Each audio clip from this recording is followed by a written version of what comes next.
What's up, guys? Welcome back to either the SBR Fit Facebook page or the Enduro Mike YouTube channel.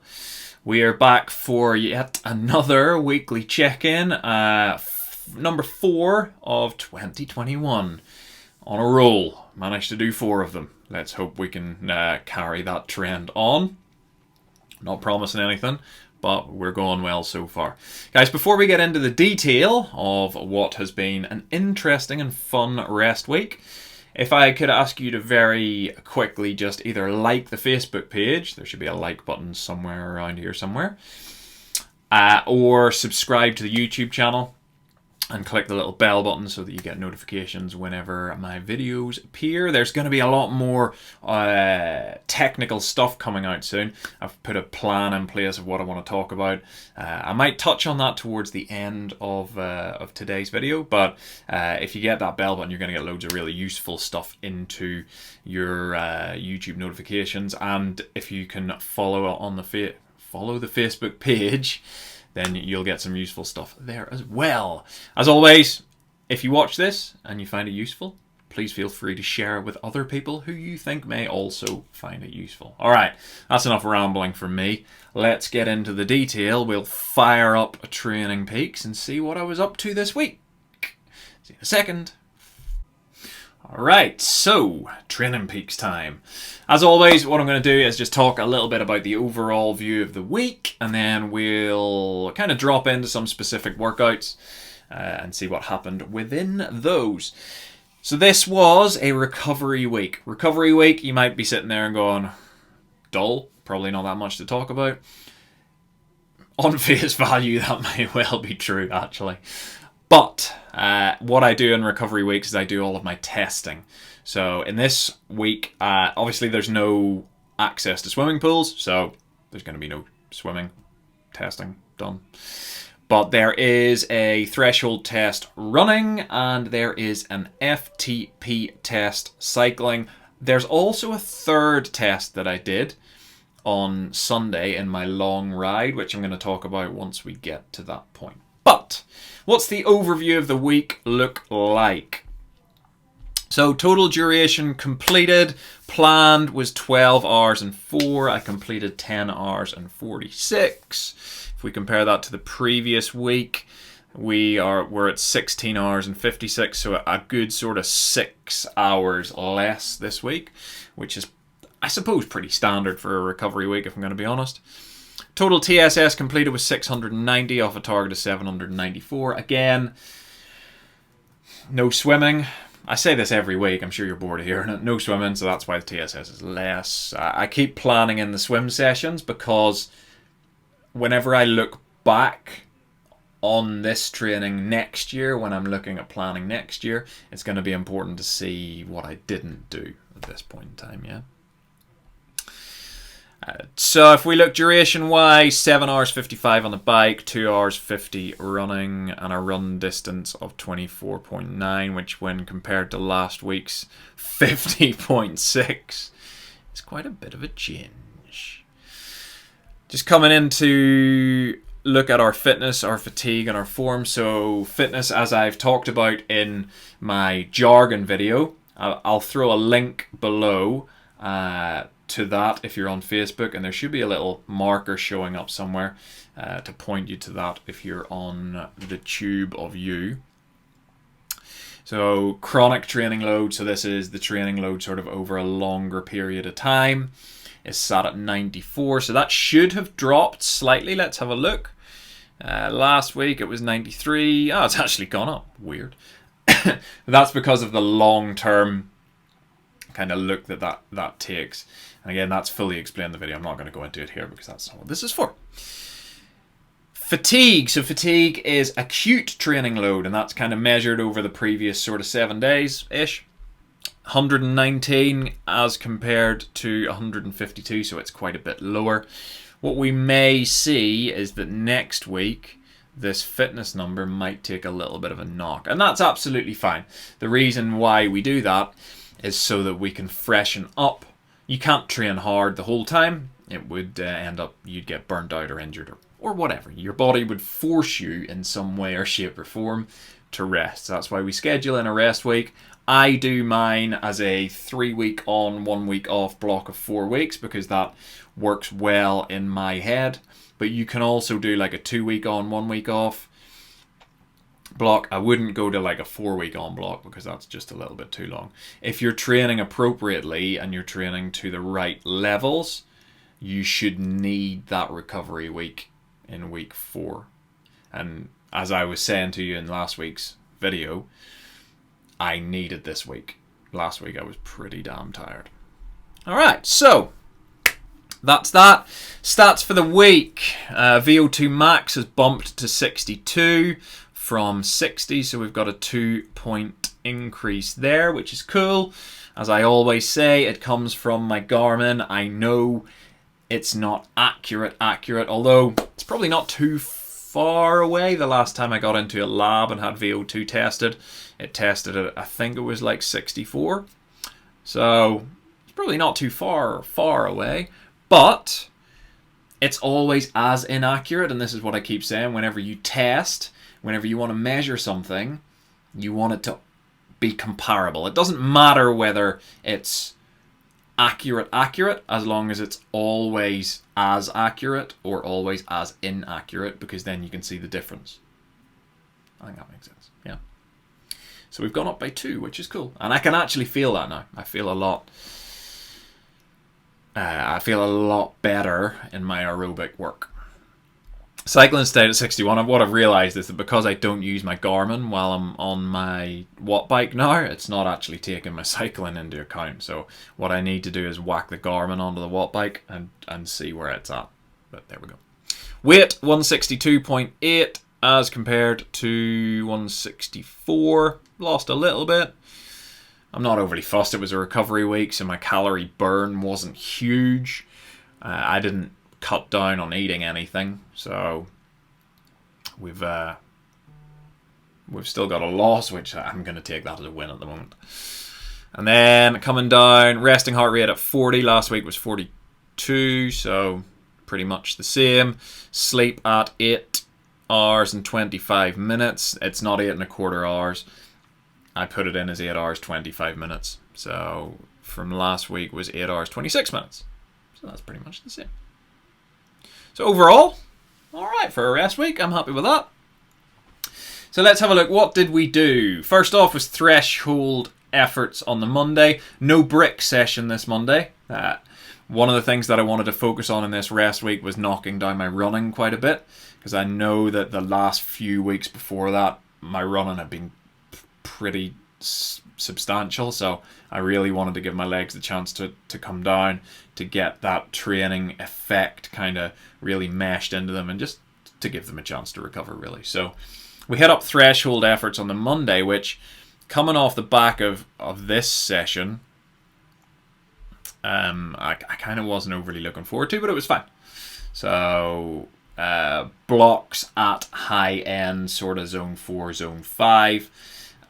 A little bit easier than we have been doing them previously. So if we look at this, the setup here, just a 6 minute, 7 minute, 8 minute block, sitting between 315 and 350 watts. It's all right.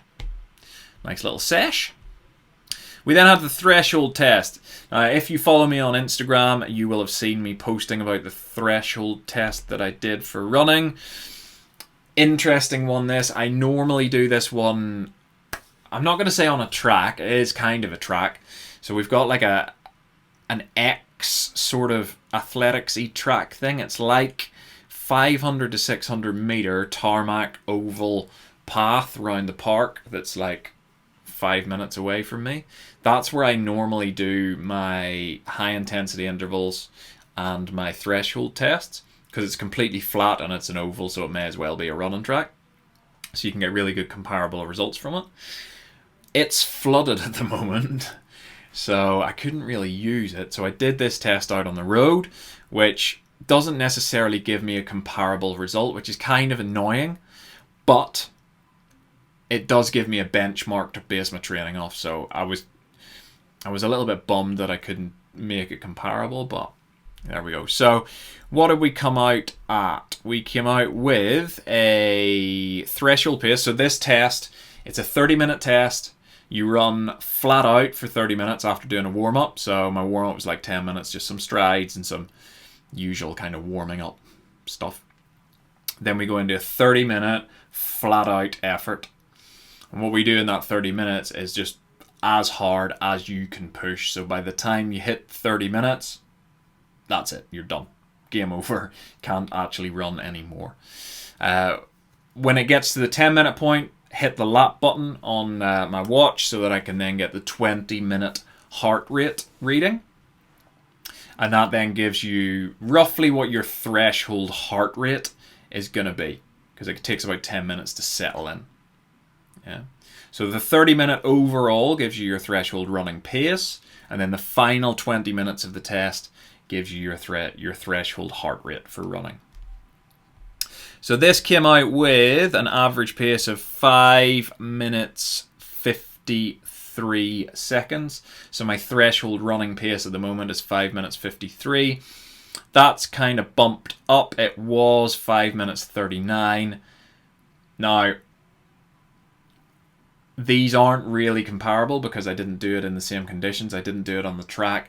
I did it on the road, and there was some deviation in altitude, so there was some climbs and some drops, and I had to stop a couple of times for roads and stuff. So I think in theory it's probably about the same, which is kind of good because the last time I tested this was just before Outlaw X, and I was running really well at that point. So to be at this stage in January, I'm happy. Okay, but what it does tell me is that my threshold sessions, the reason why I wasn't really hitting that threshold is because it was a little bit too high. Anyway, so there we go. My heart rate came out. It came out about 145-ish. So my threshold heart rate for running at the moment is about 145, which is kind of low for me, which is a bit weird, but there we go. Anyway, so that was that. Happy with that test. Then finished up with just an endurance ride in the evening. Did the threshold test at lunchtime, endurance ride in the evening. It was kind of nice, just a bit of zone 2, easing myself off, happy days. Then we had the standard Wednesday Zwift mashup. Pleased with this one. I managed to stay in the bunch until the very last lap of 6, so I think I missed out finishing in the front group of the A riders by about 30 seconds, which is alright.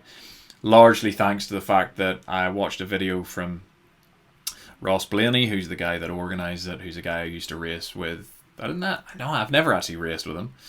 Our age groups were slightly different whenever we were younger, and we were in different clubs. So he used to race at the same time as I raced, explaining that how drafting works in Zwift. And what I realised was that you circulate around the bunch, and I didn't know that. So every time I was going towards the back of the bunch, I was freaking out and putting in like 500 watt efforts to try and get back to the front, when I didn't really need to do that. Now that I know, it was a lot better. Yeah. Just to drop in here, interestingly enough, average wattage for that was 334 watts for a period of 35 minutes,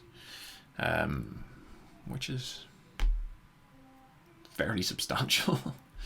So that was that. What else have we got? Aerobic intervals running, not really much to report there. Aerobic intervals cycling, not really much to report there. FTP test. Loved my FTP test this week. Absolutely tore the doors off me, but we ended up with a new FTP. Don't know why it's saying 250. Yeah, ignore that. This is why. It's because it doesn't take into account the test. Yeah, so the test is a 20-minute test that I do. So 20 minutes flat out. Then you take 95% of that. This gave me a new FTP of 346 watts, which is an increase from the start of January of 13 watts, which I'm really pleased with, because anybody who kind of sits in that 300, 330, 340 world will know that every kind of watt that you get is earned. Yeah, once you get to that top end, it's very hard to make big gains. So a jump of 13 watts, I'm mega, mega, mega pleased with. So that's really good. What it does mean is that my sessions are going to get harder. So double-edged sword on that one. So pleased with the FTP test. Then I ran a tempo run off off the back of it because I'm stupid. So we did the FTP test about 3 o'clock. I did my tempo run about 5 o'clock, 2 hours later.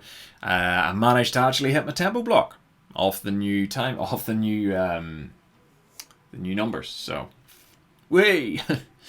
So we were happy with that. I think drop it into the comment section if you're also stupid enough to go and do a tempo run after an FTP test. I'm sure there's probably not many people out there that are dumb enough to do that, but maybe there are. Let me know. Then I didn't do this session, largely because it's recovery week. I knew the park was flooded, and I ended up going for a walk with my lovely wife and one of our dogs, having a hot chocolate, having a cookie, relaxing, came back, sat down, and I was kind of like, do you know what? I can't really be bothered with that session. I don't need to do it that much, so we'll just leave that. So that one didn't happen, but I'm leaving it in there anyway to keep myself accountable. And then I did this. So yesterday's aerobic endurance ride, oh man, possibly the most boring 3 hours I've ever spent in my life. So what I wanted to test, if you've watched my previous video about all of the jargon, I talk about a thing called decoupling. So decoupling over time is how your heart rate differs. And what it does is it gives you a really good idea of where your aerobic system is. So no matter what sort of session you do aerobically, what will happen is as you fatigue, your heart rate increases at the same wattage or at the same pace. Yeah.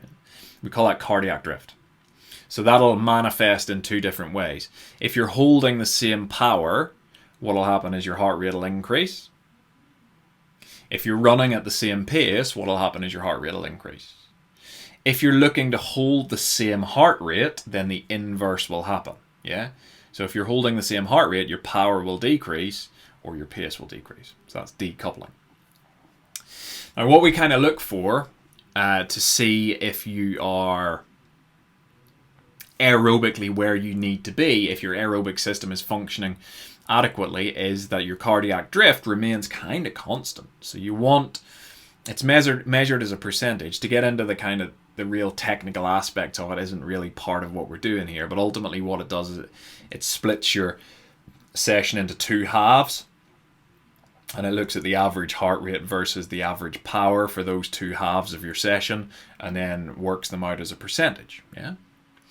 And in order to say that your aerobic system is working well, that you've got the conditioning correct, and that you want it to, or you're kind of where you want to be, you want that decoupling effect to be at less than 5%. So you want there to be less than 5% difference between the first half of your session and the second half of your session. Now, for Ironman distance, long distance triathlon, what we want to aim for is about 4 hours, there and thereabouts, and you want your decoupling to be less than 5%. Now, my big race of the year isn't Lanzarote anymore. I deferred it because I wasn't about to get into just messing around, so that's off the cards. So my big race of the year now is Eastbourne, which is in July. So it's obviously February now. I've still got 6 months. So what I wanted to do was just test, based on my new FTP, what the decoupling was like. So I did this, and what I did was I set my erg mode pretty much to 260 watts. As you can see there, 257 watts I pretty much hit. So happy days. And I just rode for 60 minutes. Or not 60 minutes. I rode for 3 hours at 260 watts. Very, very boring. So that I could then bring up the decoupling and have a look and see where it was at. So if we bring that up, wherever it is, come on, where are you?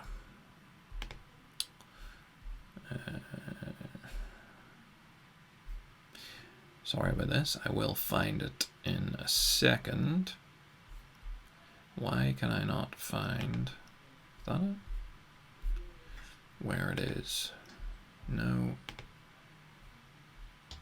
Should definitely be in here somewhere. Ah, there we go. Me, Trainingpeaks expert. It's because I use it on my phone. I've never really looked at the decoupling on here. So, where are we? Powered up versus heart rate. So decoupling is here, yeah? And that is 4.22. So what that tells me is that, so my new FTP at 346, even though that's a big increase, I still have the aerobic ability to maintain 75% of that. So the intensity factor here tells you what 260 watts is. So 260 watts is kind of what I'm going to aim for in the race. That's sort of what I've mapped out. So ultimately from this point onwards, where my FTP is doesn't matter too much, as long as it stays exactly where it is or goes up. My race plan is still going to be a normalized power of 260 for the whole event. So at the moment that's at 0.75, which is nice.